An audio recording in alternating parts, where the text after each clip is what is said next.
What's going on? It is a great day. It is Sunday, and I am here on the 28th of January, coming to you to have great conversation. Yeah, that's what we're doing today. We're having great conversation. So this is a special uh treat for you guys. So first of all, hey, how y'all doing? We are here. Yeah, I am coming because this is a special series. We are talking about my book. I've been telling y'all we was gonna do this, and we are here doing it, y'all. I'm here giving this conversation, and I'm not about to pretend this conversation is about to be easy, as tomorrow is definitely a stretch, as I am celebrating my mother's healing of 10 years. And so it is timing of when we are doing this. So I can't wait. We're gonna go through this, and we're gonna go through. I'm gonna talk about it, but welcome. So welcome to a special series of I Am Shatoria, the podcast, hosted by your girl. I am Shatoria. Y'all know who I am, and I am the owner of the brand I Am Shatoria. And so we're gonna be talking about my book. So over the next few weeks, we're going to dive into every chapter, and I mean every chapter of the book. Authentic transparency, forgiveness to freedom. So I hope you guys are ready. I'm telling you, grab your tissue, get your copy of your book, and send in your questions to my Facebook, IG, whatever you're gonna do. And I'll have that in the thing so you can do it. But send me your questions and everything.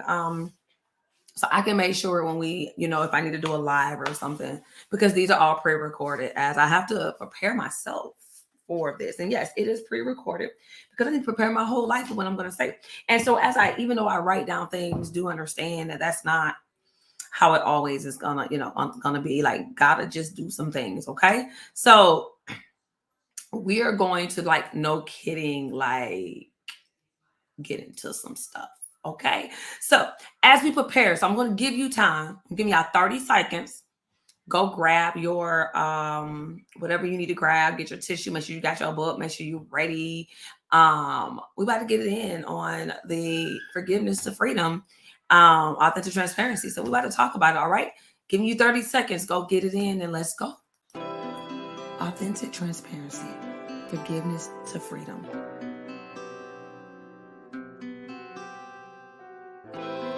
Come and read a story about my faith. Learn all about my forgiveness and forgiving of others, how I embrace the freedom that I currently have. You can get authentic transparency, forgiveness to freedom at Amazon and iamshatoria.com. So we are back, and I hope you guys are ready for this conversation. And so one of the biggest things that is tugging, because I'm making sure I say right, but at the same time, I already told you we're going to be hitting these topics over the next couple of weeks as we go through the 19 chapters of the book, including the one that kind of messes people up, which is chapter 4, called 7. And we'll get into that. And if you read the book, you know what that is about. So we're just gonna go through it. I know some people had questions. Some people was like, wait, time out, girl. What? Whoa. How, why, when, where? And so we're gonna get into it. And so, as I know, I have friends, family, um, family, how can I say this? Yeah, friends, family, students, parents, coworkers, you name it, I know it's there. Yeah, I know it's there, and I'm okay. And so my prayer is that people understand this right here is my story, my truth, and who I am. It is not about anything or anybody else. It's about me. And I feel like it is time for it. But this is the year of purpose. This is the year of realness. And I'm talking about, y'all, look, even though I'm saying we're doing 19 chapters, one chapter may take longer. Like I'm telling you. And then also, by the way, in the process of us doing these podcasts, I will be having some guests sometimes come in as we hitting on certain subjects. So do understand we're talking about healing. We are talking about love. We're talking about trust. We're talking about faith. You're going to hear faith a lot. You're going to hear forgiveness a lot. You're going to hear freedom a lot. You're going to hear healing a lot. We're talking about family secrets. Look here. We're over the time frame of letting um dead dolls lie. Like we're over that. It is a point where people need to hear the realness and understand what is really going on. Because here's the thing: we can't heal if we're not being honest. We can't heal if we are not being forthcoming and true. Like as a teacher, I'm very upfront. I am transparent. I have students who are reading this book, and the reason for that is because at the end of the day, there's a gap that needs to be filled. We have people hurting, so why lie about who we were? Like, why? What's the point of keeping that secret? What is it doing for that child? So my goal is to make sure that this stuff is out there. This is for me. Nobody can tell my story but me. I don't care who they are, blood, um, friends. I don't care. It's my shoes. I laid in it. I'm going to tell my story. Hence why I wrote the book. Okay, so again, welcome. You can check me out at iamshatoria.com. And also, you can get your copy of my book, Authentic Transparency, at iamshatoria.com/merch. You can get it signed if you order directly from there. I can make sure you get your copy as we are talking about this book. All right.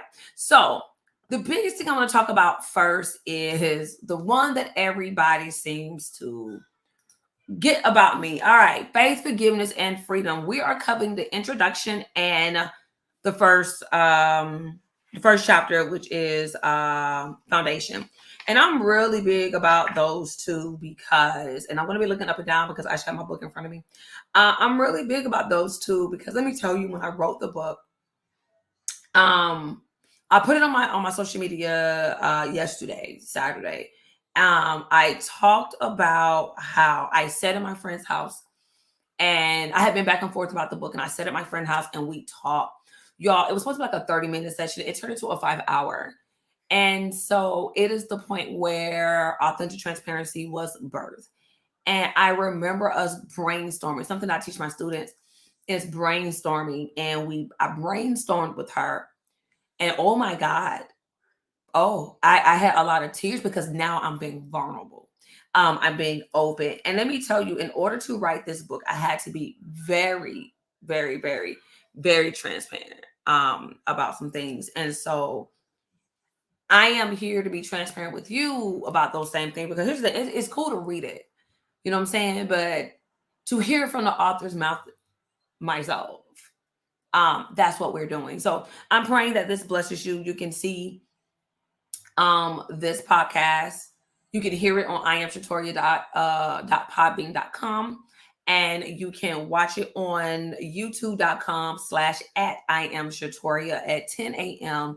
on all release dates, which I will put out soon as we are kicking in all 19 chapters. Okay, so just be ready. And also thank you for allowing helping me get to 50 podcast shows. This one particularly will be number 52 as we are flowing. All right. So this past Monday, as I heard you heard me say, today is Sunday. By the time you see this is Thursday. But this past Monday, January 29th, made the 10th anniversary of my mother's death. So here's the reason why this book is so important to me and me getting my words out, as this year will be 3 years since its release on May 1st. And so it is very important. So one of the things we're going to start off with, like I said, what is faith, forgiveness, and freedom? What is that? All right. So then we're going to first start with what is faith? Let me tell you something. I am a faith individual. If you know me, you see me on social media. If you on my Facebook page, you know it's at Shatoria Faith Christian. No, that is not my middle name. However, let me tell you, everything about that word stands with me. I am a faith person. I stand on it as it is who I am, what I breathe. I have mustard seed in my office. And when I give out or when I send packages to clients or whatever, I put a little thing of mustard seed in there because I think it's important to remember and know that our faith is strong. So it goes back to the end what I said, what is faith? So Faith is a strong belief of believing in something that you don't see. Let me tell you, I got a vision board. You can't see, but I have a vision board here. Well, I have this particular vision board, and then I have my dry erase vision board that's going on that tells me my events, my to-do list, and my faith spot. And I got a vision board over here for me and my daughter, where we're standing on things. I'm really a big about, I don't see it, but that's okay. And if you know me, I stand hard on faith. I play no games about faith. I don't care who you are, what you are. Faith is my word. Like, it is my whole word. Like, y'all, that's my thing right there, is faith. But then for me to deal with this book, I had to do a lot of soul searching, and that came with forgiveness. So the thing is, what is forgiveness? What does that look like? I literally just played in my head. It says, if you want to know what heaven looked like, it looked like Me and You by Maverick City featuring Kirk Franklin. If you want to know what heaven sounds like, just let it fill the room. And forgiveness is, no kidding, is what I literally just put in my head. And so forgiveness is an intentional act of letting something go. That's the way I broke it down, y'all. The intentional act of letting something go. Okay? You got to let some things go. And that's one of the things I had to do in order to write this book. Trust me, I could not have written this book if I was not forgiving and if I was not healed. And I'm telling you, a lot came from this. And my last one, which is one of my favorite words, is, what is freedom? Oh my God, this is my word right here. Like, y'all, this is my word. But for me, freedom is the liberty of making choices in my life, beliefs, and lifestyle. It allows me to say, this is what I believe in. This is what I stand for. And nobody can change my mind. And being part of a person who, hey, I live in the United States, I have the liberty, I have the freedom to make choices. So I'm very, very proud of myself in being able to live my best life. Okay. So one of the things that I want to go through is, all right, so we're going to start with the introduction. So one of the biggest things about the introduction that it speaks about is, so it's called the Order of Freedom. Y'all, I'm telling you, when I wrote this book, I promise you I didn't have no chapter names on anything at a time. I just wrote, and then God started giving it. So it's not surprising how God be operating. Jesus, y'all, they the Holy Trinity be playing. I'm telling y'all, they be making me laugh. But it's funny how I called the very first one. You got your preface, but you got your Order of Freedom. And I talk about the Order of Freedom, which is faith, forgiveness, and freedom. I talk about the realness of that. So the biggest thing for me, so I'm going to be honest. So if you have the book, you already know the pictures in it. But so here's the thing. I'm going to show everyone who's watching. So this is your girl as a baby. Okay. You see me as a baby. But for the order of, and one of the first things I wrote on there is, you were made to walk through the storm. And that's funny. I'm going to get on that in a second. Well, let me say that now. These are things that I promise you God gave me. So it says you are made to walk through the storm. And so today at church, surprisingly, and I'm going to pull up my notes from it. It talked about storms. And it's funny how God is just doing things today. The Spirit is just really working. When it says we are made to walk through the storm, it was the peace in the times of storms. What should you do when you're not in a storm? What should you do when the storm is here? And what should you do when coming out of the storm? And so the key things that I've taken away was, what should you do when we're not in a storm? We should be preparing. I didn't realize God was preparing me for storms that was coming in my life. And so a lot of things in this book were storms. When the storm is here, wait, pray, and praise. Let me tell you, I put that on my social media yesterday, where the song is, I'm going to wait on the Lord. I'm going to wait on the Lord. I'm going to wait on the Lord. And he's going to renew my strength. And I'm going to wait. It doesn't look like it's right, but I'm going to wait. And so that's literally what I got today. And then what should we do when we're coming out the storm? And that's thanking him and telling other people of his goodness. And that's what I'm doing today, is being transparent and honest and telling you I am praising him for the goodness and the mercy, because I'm telling you right now, this book wasn't about me. It was, but it's not for me, because I've healed from it and I'm here to help others. Every picture had a meaning. So you see this picture right here. The Order of Freedom. So let me tell you, that picture is significant for me because I remember it's daylight what was going on with my mom. And my mom's not here to tell her story, but the only legits I will give to you with that picture is there was a lot of hate at that moment going on in my life. And remind you, at this picture, I was maybe 2 or 3. So there was a lot. And in front of it says, I am beautiful. So if you know me, you know my past. If you read the book, but if you know me and you knew my past, you knew that my livelihood, my growing up was not the best. And I had a lot of issues with self-worth, self-love, self-everything. That just was not my thing. And so in this particular chapter, as we introducing freedom, one of the things that took me to really get to where I needed to be and I have understanding was the honesty within myself, having honesty with myself. So here's the thing. I had plenty of people tell me, why did you write this? Like you really just put out your whole business. And let me tell you, when you're honest with yourself, it doesn't matter what anybody else think, feel, or wonder. When you're honest with yourself, what are you ashamed of? When you're honest with yourself. I did the things that I did because that's what I knew. When we're embedded in a way, let me put it like this. When we teach our children as they are growing up, don't touch the stove, don't touch the outlet, don't touch none of that. They're going to test it anyway and try it again, right? And they get spanked. That's a lot of us. That was me. And I was one of those ones, don't do that. Don't date this person because he's not good for you. Don't just be giving yourself away because then now you're carrying on these spirits.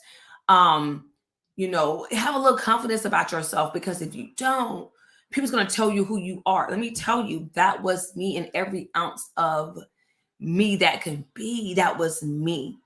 And yes, that is what I did. That's who I was. But here's the past tense. Is what I did is who I was, because the person I am now is no longer these things. I am not a perfect individual. However, honesty with myself has been key. And staying honest has helped me to really be transparent and go, okay, Tori, this is how I be talking to myself too, by the way. So whatever. When I wrote this book, I literally had to be honest with myself. I can't write a book about authentic or transparency if I'm not being that. If I'm not doing these things, I'm not being honest. So I had to be honest in here. And yes, I had people, they bought the book because they wanted to see I was going to name drop. They talked about me. But here's the thing, you can't make me feel bad about something I put out there. I did it. Here's the thing, it's not something I'm currently doing. I did it. Yes. So, and we'll get to those things. If you have not read my book, I'm telling you, get the book. Because I'm real in it. Like, I'm real. I can't sugarcoat these things. I'm real. So again, get your copy of the book so you can understand what I'm saying. And so one of the things that I wrote in my book that really stands out for me is, so I started going back to church in 2003. And let me tell you, 2003 was one of the craziest storms I went through because everything is significance now for me. But January 13th, I went to this New Base Shepherd Air Force. Well, not new, but it was new for me. Shepherd Air Force Base in Wichita Falls, Texas. And that's when my shift. It was a shift. And so a lot of that changed. And this is when my faith started. This is when my faith started to really manifest in a way. I started attending a church, Eastside Facing, which is still my spiritual home to this day. Pastor Carl, First Lady Lisa Brewer, my spiritual parents, where they have watched me from a baby. And what I mean by that, I am talking about spiritually. My Christianity was a baby. Yes, I attended church in Greensboro, Georgia. Well, I was raised, we started off at Antioch Baptist Church, and then we went to Springfield Baptist Church. And I still remember the grounding and the words I got from there. That has not changed. And it's funny how the Bible talks about the prodigy son, and the Bible speaks about how the prodigy son comes back home. That was me. And 2003, when I left high school in 2001, y'all, I didn't go back to church. I graduated in May 2001 and I didn't go back to church. My grandparents was very disappointed. I did not go back to church until I went to basic training, and that was because I didn't feel like being bothered and being in the dorms. But I never forget when I finally started going back to church. That wasn't until March of 2003. I've been at Shepherd by that time 2 months, and I lost the one and only my grandfather, who died February 12th, 2003. He raised me and he adopted me. And crazy, I found out that year. At this time, I'm 20 years old. But I really got the understanding of the gist of pain. Like, here's the thing, I dealt with pain, but y'all, that pain hit different. Because for me, despite the fact I had living parents at that time, my grandparents were my parents. And for me, I lost that dad. You know what I mean? I've had loss before. I lost my uncle who was my dude, like that was my guy. My mother's dad, I lost him, but I was young. But here's the thing: memory is something. He started my teddy bear trend, which I'm still whole adult, and I still remember my teddy bear trend. You guys got to forgive me because there may be moments where I got to get tissue as well. But these are memories that I have, and I promise you, I used to ask God, like, why do I have these memories? I don't want these memories. And he reminded me these memories wasn't for me. It was to bless other people with, because he was going to heal me from it. And that's what he did. And so I remember that opportunity of my grandfather being that guy. And so I remember losing him. And the crazy part about it is it was the one time it was like I didn't get to say bye. I didn't get to, I didn't. And so this is when the trail really got started, and my faith, my life really had to change. And so one of the things Pastor Carl has taught me was literally being a faith person. And that's what it was. And so I've stood on faith for so long to where I promise y'all, I had a classmate, I can't remember which one. My husband told me, but I had a classmate who also said the same thing my husband said. It was like, you always said you was going to write a book. And I was like, for real? That's one memory I don't remember. However, it's the fact that others remember, and I'm blessed for that I'm able to do that. So here we go. And so I talk about in the introduction the memories that I had of certain things being in faith, and how I used to envy other individuals. Like one of the ones I wrote, it says many children have memories of baking cookies, having dinner together, and maybe riding their bikes with their friends. My first decade of life wasn't any of these type of memories, and sincerely, there are moments I wish I could forget them. Most of those memories include my relationship with my mother and how that affected my intake of life and relationship with others.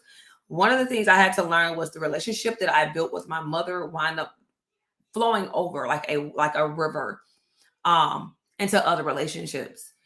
And I realized that my mother had a lot of things going herself, but the miraculous woman that I've learned that she was, it allowed me to really see her for who she is.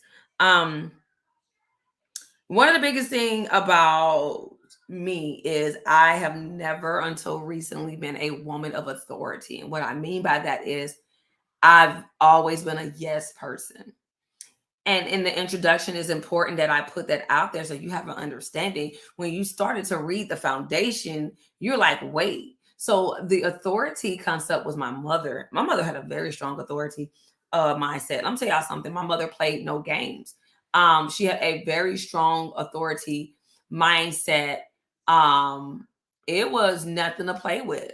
Like, I kid you not, y'all. It was nothing to play with. And that's something I had to really translate in my mind, that this woman played no games at all.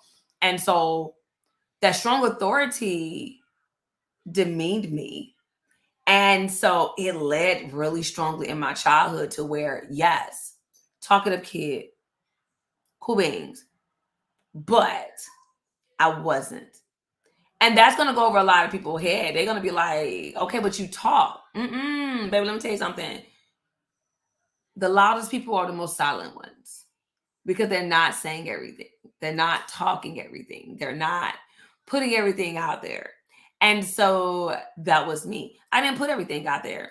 Um, I was afraid, and one of those things was, and I talk about in the foundation, that my mother was a you better suck it up type of person. She was not sympathetic or empathetic, nothing. Um, my mom, I can say now she wasn't, but then in my mindset, my mom was mean. But now I can say my mom was angry at that time. My mom had a lot of issues she was dealing with. Again, not my story to tell. There's only certain things I can tell because it was related to me. And even though she's not here to tell her story, a lot of it that I know, I can tell to a point, but I can't get the details because she's no longer here. And there's things that we did talk about that I was like, oh, I get now. And so she's tracking because she know I was writing a book at the time before she died anyway. Um, but I wrote it here. My mother was a woman who carried such a strong authority about her. She could command a room when she walked in like a commander of a military unit. She used her contagious smile and a sparkle in her eyes. Her eyes sparkled when the sun hit them and caused a glow of light, almost like a flashlight being used in the dark. Such a beautiful sight to see at such a young age. Y'all, my mother, my girl, my mother had a very strong sense about her. However, my mother didn't know who she was. And the sad part about it is because she didn't know who she was, it made it to where I myself didn't know who I was. And that right there is what triggered a lot for Shatoria Lowe at that time. And as I finish up with the introduction of this, one of the biggest things is my mother, y'all, was a bad girl, y'all. First of all, y'all. So my mother was born in 61. And I wrote in here, behind the smile, the beautiful scent, and the sexy attire, my mother could be mean and hurtful. Let me tell y'all something. My mother was so cool though. Again, I caught that as an adult. But my mom, let me tell you, and I got it from her. And it's one of those things I really had to learn to use. But my mom had a whole entire aura about her. And I learned that's a dangerous thing right there. When you have an aura and you are not spiritually there to handle business. And that is what that's what my mom was. She had an aura about her. She was so dope. And so the one of the things is I didn't like who I was. Let me tell y'all something. My students are laughing because in chapter 1, when I talk about foundation, I talk about my forehead. So there was a lot of things about me I didn't like. Crazy part about this, I never heard my mother speak negative of herself. Okay. That's key. I never heard my mother speak negative of herself. However, I know I spoke negative of myself to where my grandparents saw it. And that's what took a toll. But we'll get into that later too. Um, I had to grow up to learn to love me. The whole me. The big forehead, which I also put in my book. I said my forehead's big as Texas. I'm telling you, some of my students think that is hilarious. And yes, again, I could talk about me because it's quite okay. One of the things learning with the faith and the forgiveness and the freedom was, despite the pain that was inflicted on me by my mother, the one that was supposed to nurture me, the one that was supposed to love me, the one that's supposed to who carried me for all this time, I was born to a woman that was bitter. I was born to a woman who was hurt. I was born to a woman that was in pain that had not yet subsided or have been healed. And that is because she didn't know how to be healed. That is very key to where you have to know how to be healed. Okay. And so in this book, we go into what the healing looks like in a whole entire night. And that is what the pain taught me. And so I had to be honest about it, again, honesty with myself. I said now, as an adult looking back, I have had many heartbreaks. I've caused my own heartbreaks and tears over the years. In reality, I am just like my mother, not just in looks, but in my mindset. Let me tell you something. It goes back to being honest with myself. My mother was a beautiful woman, and so am I. But my mindset was absolutely horrible. Beautiful on the outside, my inside. Well, beautiful inside and out. However, I was damaged. It's like a Barbie doll. that my daughter, she's really bad with it too. She you hitting it everywhere. Barbie's beautiful, black, white, all of them. They're gorgeous, but they are being beat every which way possible.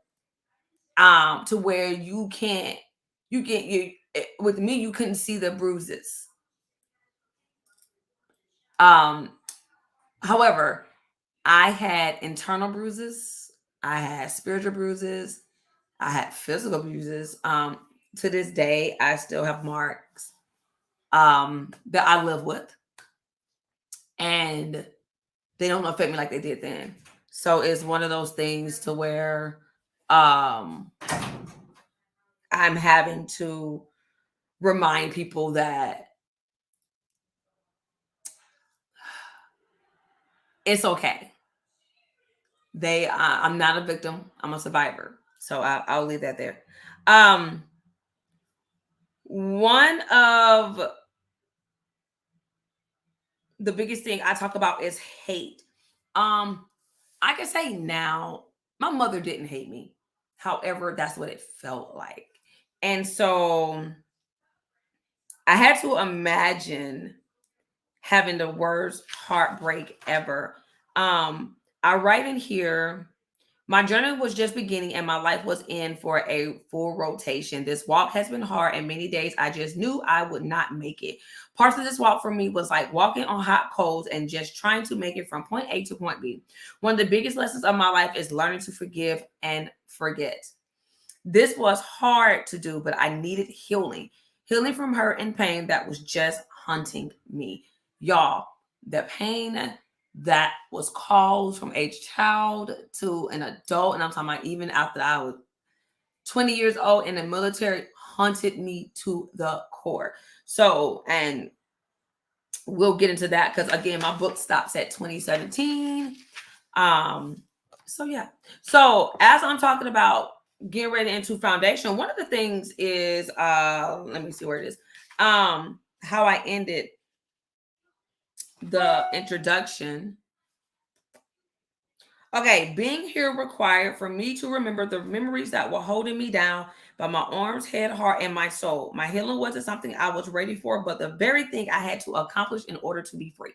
Okay. That is in the introduction section. So again, being healed required for me to remember the memories that were holding me down by my arms, head, heart, and my soul. My healing wasn't something I was ready for, but the very thing I had to accomplish in order to be free. I cannot stress that enough. My healing wasn't something I was ready for, but the very thing I needed to accomplish in order to be free. And so one of the things I posted on social media this morning was foundation. So if you don't have the book, this is your girl. This is one of my favorite photos. So this was Christmas 1989. And I was cute, had my little blue jean skirt on, y'all, with this purple sweater.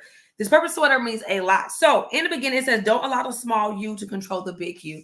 Let me tell y'all something. This small little girl right here, uh, hated life. So one of the things I talk about in foundation. So foundations are very, very, very, very important, because what I said this morning online was for Sunday is foundation is huge. If you do not allow the foundation to completely dry, completely cure, do what it needs to do, and you touch it, put your feet on it, you're helping the foundation not to be perfect.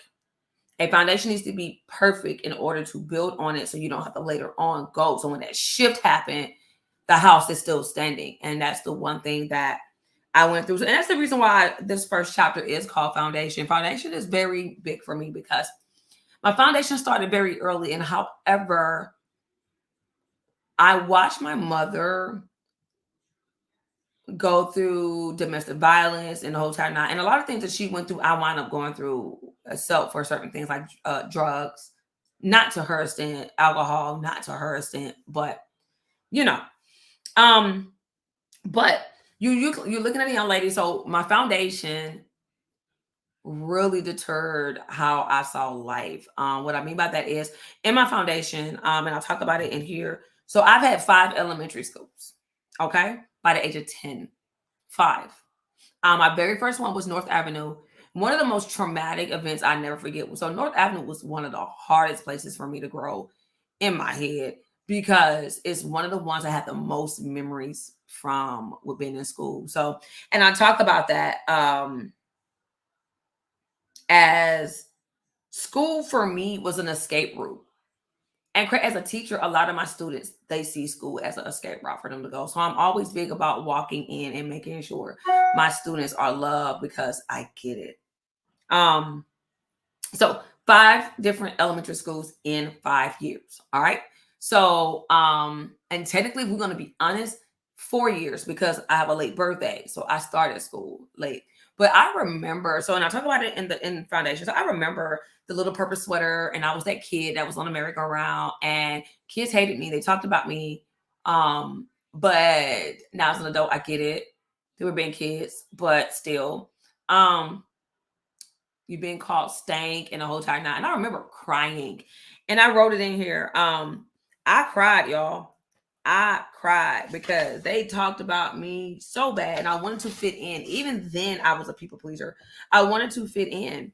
I say here they carry a sense of meanness with a little rudeness in them. Being bullied was a norm for me, and I became numb to it.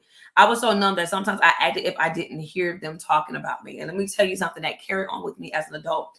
I literally will walk as if I hear you. I hear none you said. No, I don't know what you're talking about.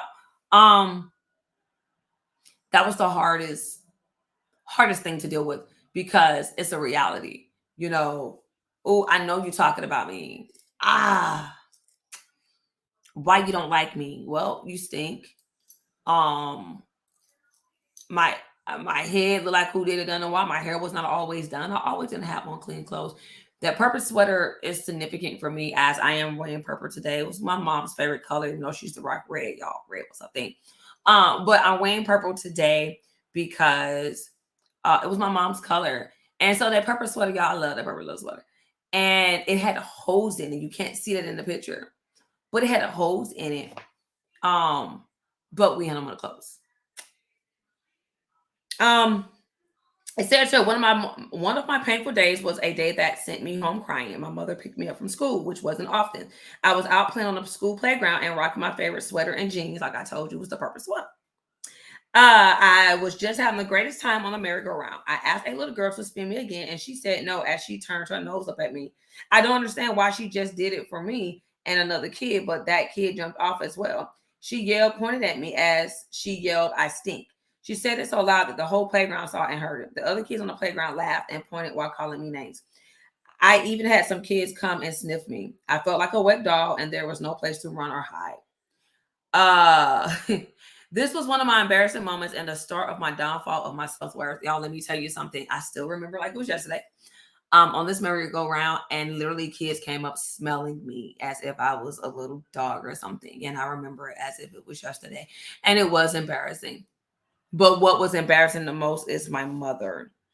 Um, I saw my mother coming on, and the first thing that came to my head was to clean my face. I didn't want her to see me crying. And so I wrote in here, I told her what happened and she became a drill sergeant. And remind you, my mother didn't have no military in her too. She asked many questions that I couldn't answer, and honestly, I didn't want to. My mother concept of feeling sorry for yourself was suck it up, buttercup. For her, crying was weak and she didn't care about your age. Having a weakness wasn't ladylike.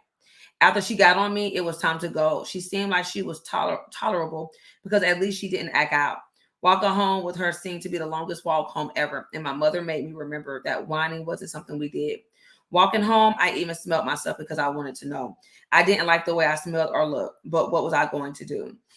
As we start to get closer to home, I see our apartments. Our apartments were the same name as my school, North Avenue Elementary School. Funny how all the places I stepped foot in were all named the same thing back then. The apartments looked like they were made from the same bricks the school was. We had a 2-bedroom, which may have been at the most 8,000 square feet, not including the small 2-step porch that was in the front. By the time we were home, my mother hasn't stopped worrying since we left the school, and it took a lot for me not to cry. Her words was harsh and was stabbing my soul. She was saying things like, "We are not weak," and "Stop crying all the time when I get picked on." Some of her words she liked the most were weak, slow, stupid, and whining. Um, my punishment for telling my mom how I felt was going to my room. I lived in a home that had burglar bar doors. So it sounded like when you close it, it sound like a jail cell. Yeah, so like you was in a jail cell. Um, it was like prison. For me, I wanted the day to be over. I wanted the moment to be over. I wanted the time to just be over. And honestly, and I wrote in here, this was my life. So let me go back. I said I push aside my thoughts at the sound of the door opening and shutting, and when it shuts, the sound is harsh and loud. This was my life, and I felt like it was the Groundhog Day movie. This is when the actor relived the same day over and over, and it seemed like it was never going to end. I just wanted to have a good day. There were good day where no one is mean or rude, but just a good day. I waited every day for tomorrow. I wanted tomorrow to be new, but tomorrow came and it was the same as yesterday. My one wish that I had was that tomorrow will be the beginning of new things. Um,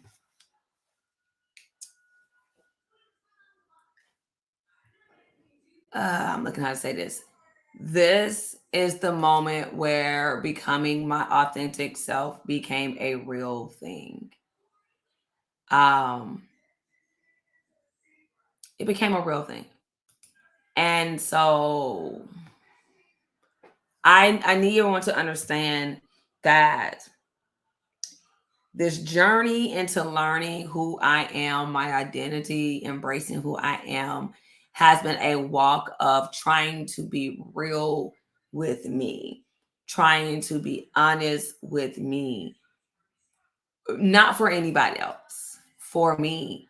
One of the things that I said with the anniversary of my mother's passing, being here 10 years, I wrote her an open letter in our new magazine. I am Vidal magazine, as we are celebrating the 10th year of my mother's passing. And I wrote my mom the letter that says, "Your absence was the key to my healing." I stand on that. When I think about the foundation that was created for me, it really, really, really made me as a mom understand the foundation for my children, for my grandson. Um, but when I wrote at the time, it was my kids, and the foundation was heavy. I needed to make sure the foundation was solid because mine was not. Excuse me, mine was not. Um, as this is a authentic podcast, me being honest and all those things, having 5 different elementary schools in 4 years, being picked on, being talked about, being called stank, being smelled, being told to suck it up, being told, look here, words are powerful. And I'm, as an adult, I had to start realizing words were so powerful to where I changed the way I speak. I speak positive because it is important to speak positive. It is essential to speak positive. And I stand on the fact that at the end of the day, that little girl was absolutely damaged. I have been in war and my life has been in the military. And let me tell you, the damage I got as a kid outweighs the damage I dealt with as in war. And that's being honest. My spirit was broken. My what I thought was right was broken because I really didn't know. Is this right? Is it not? What is it? I really had to be honest with myself. So this particular chapter, these two chapters really give you the basis of what is about to be digged into. And I'm going to tell you, as we are preparing for the next couple of chapters, because like I said, chapter 4 is a doozy. Um, we got to get prepared. And so one of the things that I stand on is the fact that through the pain of the foundation, having to really, really embrace that foundation was absolutely important. Writing about the foundation was important because, as the word says, in the beginning was the word, and the word was with God, and the word was God. John 1 and 1, the King James Version. Let me give you a understanding of the beginning. We can set forth in the beginning something, and it can go on for years. So for those individuals you're out there, you're listening, you can speak one thing that can carry on for years. Okay. You can say something that sticks, that stays, that does not maneuver in the operation that you wanted, and it's there until you change it. My mother meant so much to me that her words stayed. They were powerful. And we don't realize that our words are powerful. When I look at the foundation, I see this little girl. I again go back to the foundation that was set for her. It's not the foundation I stand on now. Generation curses are huge. They are huge. They are huge. Um, they're real. They are, they make you wonder what's real and what's not. And the illusions is, I don't know no better. And so one of the things that I leave with you today is this. I need you to deep dive. Um, what is your foundation? And one of the biggest things I will leave you with is, what is your first hurt? What is your first hurt? I asked that question in my workbook.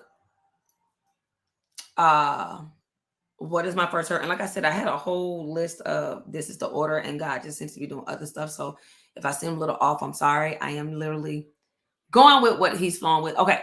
What is your first hurt? And so you answer that question for yourself, but what is your first hurt? And so for me, my first hurt was literally, y'all, seeing my mother in a DV relationship, even at the age of 3. My first hurt, though, really contribute to the first chapter of my book, Foundation, when I kid you not, the name calling, the I got a word for it now, adultification. And we're gonna get into that throughout this book, the adultification that went on in my life. But for me, the first hurt was being that child on that merry-go-round being sniffed, and I had no one to go to. I had no protection. I had no one looking out for me. I just wrote something that said, they always say you got that praying grandmama, whatever. And nothing against my grandmother, but at that moment in my life, who was praying for me? I don't know. And now, as I have grown into my Christianity, my faith, my beliefs, I know God was setting me up. And when the Bible says he knew us from the time we was formed in the womb, before we was formed in the womb, y'all, that hits me hard because now at 41, I'm like, for real, God, like, you knew, because I hear people question all the time, why do God allow us to go through these bad things? One of the things I had to learn is, first of all, a lot of times we make decisions ourselves. Um, we make decisions ourselves. Two, um, I think about Job in the Bible. Job, child of God, man of God. And Satan was like, yeah, I'm gonna do this. And God was like, time out. Mm-mm, mm-mm. And Satan was like, well, he ain't gonna, call for you anyway. And the biggest thing that stood out to me in chapter 3 of Job that I literally just read yesterday, he cursed his own birth after losing everything. And I remember being that person. And we'll get into that later on in the book too. But I remember I wanted to die because I remember everything stacked up. So my first hurt was, no kidding, remembering that little girl on that playground having a great time, and something about me just set people off, and it was the external, and my internal burned so hard. It burned. Um and so my snackatoodle self, I can remember now as an adult, that little girl hurt a lot. And so like I said, we are going to be um talking about the faith, forgiveness, the freedom, and what it looks like, how it looks, what it means. And I pray you guys stay on this journey with me, because again, I'm not upset. I'm not mad anymore. I'm ecstatic. I think now the emotions is because I'm watching people go through the exact same thing. And I'm like, God, what can I do? And so in my head, it was like, I can't believe I went through this. But I'm thankful. I'm thankful. Okay. So thank you guys for joining me on today's episode as we talked about the introductions and foundation. Prepare yourself for the next episode where we talk about a child's fear. Baby, let me tell y'all something. Yeah, it's coming. Child's fear is coming. I don't even know. Yeah, it's coming. So again, get ready. We're gonna talk again. You will be hearing from individuals that will be on the show as we hitting certain subjects anyway. So just be prepared. Do know you can catch me again. You can catch this show Tuesdays and Thursdays as usual, but we're gonna see how the flow of this goes. But Tuesdays and Thursdays as usual, but you can definitely catch listen to us on iamshatoria.podbean.com. You can also catch us on Amazon, Apple, Google, Spotify, Pandora. You can also watch us on YouTube. So many places you guys can catch us up on. And oh my God, again, get your book. Okay. Let me get your book. I can't say that enough. Get your book. iamshatoria.com/merch. Catch your book. Start reading it. We also have the workbook. Get your workbook. Actually, I got to order more workbooks because we only have one left, and I only have 9 of these books here left. So, got to go order. And as a matter of fact, I'm about to be down to 5. No, 4. I'm about to be down to 4 books here.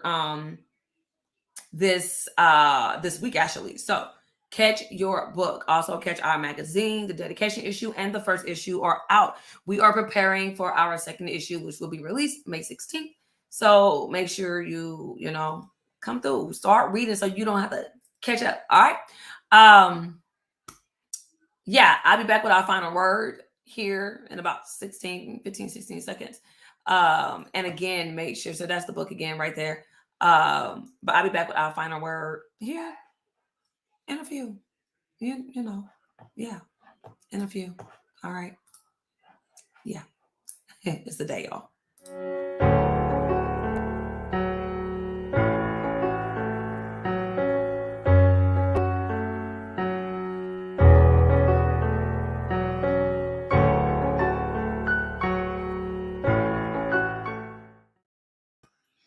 All right. So as we are ending today's show, I promise you we'll be better again. It's just I had a plan, and God be doing other plans, but it's okay. I want to leave y'all with my final say, as I always say: walk in love, live fearlessly, and have a whole lot of faith.